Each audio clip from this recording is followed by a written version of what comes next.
Les uns manifestent devant Wall Street, les autres devant le Capitole. Entre les militants de gauche des anti-Wall Street et les ultra-libéraux du Tea Party, un point commun, le soin de la mise en scène dans des lieux très symboliques. Tous les partis ont trahi le peuple américain. Les deux sont des mouvements protestataires nés de la crise économique.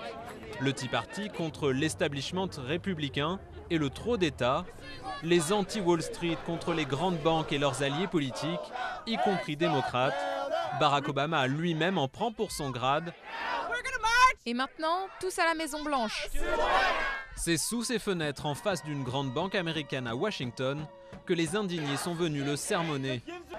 La Maison-Blanche est vraiment dans la poche des banques et c'est ce qu'on voulait dénoncer en montrant qu'ils sont proches à la fois géographiquement et politiquement. En 2 ans, le Tea Party est devenu une force politique majeure et a réussi à gagner une grosse minorité au Congrès. Mais peu à peu, il s'est épuisé dans les sondages à force d'intransigeance. Les indignés, eux, n'en sont qu'à quelques semaines d'existence et les Américains y sont pour l'instant favorables, un peu comme au premier jour du Tea Party. Les électeurs du centre sont plus favorables aux anti-Wall Street qu'au Tea Party. Petit à petit, le Tea Party a perdu de sa popularité auprès des centristes, comme auprès de l'ensemble de l'opinion.